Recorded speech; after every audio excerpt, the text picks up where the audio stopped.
ستمبر کی 7 تاریخ، اور وہ ہمارے لیے پاکستان کی مسلمانوں کے لیے اس لحاظ سے بڑی تاریخی ہے کہ یہ وہ دن تھا جس دن پاکستان میں رسول اللہ صلی اللہ علیہ وسلم کی ختم نبوت کے دشمنوں کو یعنی قادیانیوں کو کافر قرار دیا گیا تھا۔ تو 1974 غالباً 1974، اور یہی 7 ستمبر یہ دن بھی اس میں چونکہ قریب تھا، تو اس میں میرا خیال تھا اگر وقت بچا تو اس تحریک کے بارے میں آپ کو تھوڑا سا بتاؤں گا کہ یہ کتنی قربانیاں دی گئی ہیں۔ آج اگر امت مسلمہ اس معاملے میں حساس ہے، اور پاکستان میں اگر اس کے حوالے سے ایک حساسیت ہے،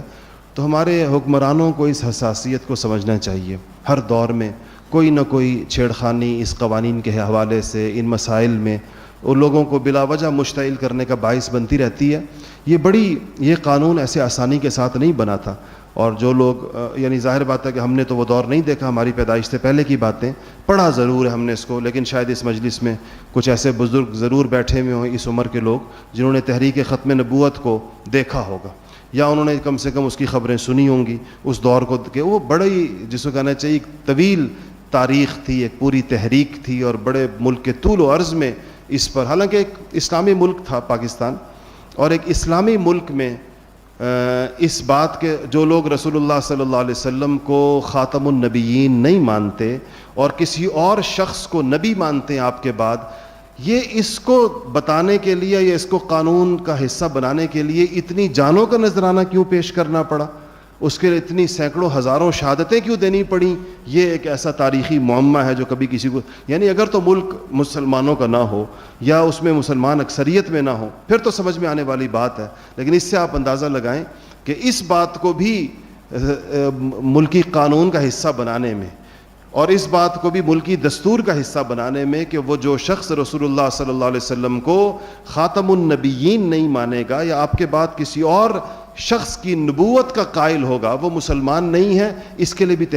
اس ملک میں تحریک چلانے کی ضرورت پیش آئی، اس کے لیے بھی جانیں دینی پڑی، اور ایک دو نہیں ہزاروں جانیں دینی پڑی، تب جا کر یہ بات مانی گئی کہ یہ قادیانی جو ہیں یہ مسلمان نہیں ہیں اور یہ کافر ہیں۔ تو یہ حالانکہ یہ ایک بالکل واضح ایک ان پڑھ سے ان پڑھ مسلمان سے آپ پوچھیں کہ حضور اکرم صلی اللہ علیہ وسلم کے بعد کیا کوئی نبی آ سکتا ہے، یا کوئی شخص نبوت کا دعویٰ کرے تو مسلمان ہو سکتا ہے، یا اس کے ماننے والے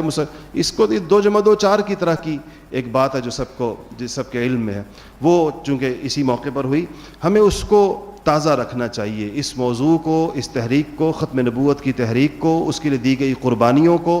اور جس طریقے کے ساتھ اس پوری امت نے اکٹھا ہو کر تمام مکاتب فکر کے علماء نے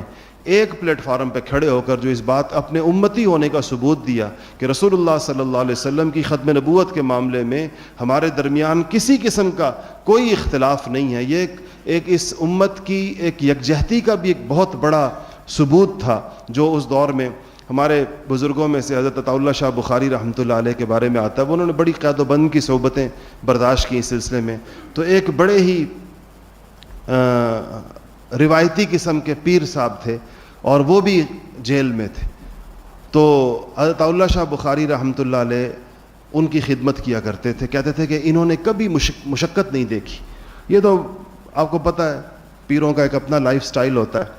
تو وہ ہمیشہ ان کے ارد گرد خدام ہوتے ہیں، خدمت کرنے والے مرید، اور وہ بھی تحریک ختم نبوت میں گرفتار ہو گئے تو جیل میں آ گئے۔ تو سید عطا اللہ شاہ بخاری کے بارے میں آتا ہے کہ جیلوں کے اندر اس زمانے میں کوئی ٹوٹیاں باقاعدہ نہیں ہوتی تھی غسل خانوں کے اندر، تو لوٹا باہر سے بھر کر پانی کا لے جایا جاتا تھا غسل خانے میں رکھنے کے لیے، تو عطا اللہ شاہ بخاری رحمۃ اللہ علیہ ان کا لوٹا خود لے جا کر پانی کے لیے رکھا کرتے تھے جب انہوں نے واش روم جانا ہوتا تھا۔ تو انہوں نے ایک دن ان کو دیکھ لیا پیر صاحب نے، تو انہوں نے کہا کہ شاہ جی آپ سید ہیں، مجھے اچھا نہیں لگتا آپ سے یہ خدمت لینا کہ آپ رسول اللہ کی اولاد ہیں اور آپ میرے لیے غسل خانے کا لوٹا رکھیں۔ تو کہا کہ شاہ جی نے کہا، سید عطا اللہ شاہ بخاری نے کہا کہ مجھے یہ خیال رہتا ہے کہ آواز ہم نے لگائی یا اٹھائی آپ بھی اس میں آ گئے اور یہ مشقت کی زندگی آپ کو بھی برداشت کرنی پڑی، تو میں آپ کی کچھ خدمت کروں۔ تو انہوں نے پیر صاحب نے کہا کہ شاہ جی ساری عمر رسول اللہ کے نام کی روٹی کھائی، اگر ان کے نام پر 2-4 دن کی قید کاٹ لی تو کیا ہوا،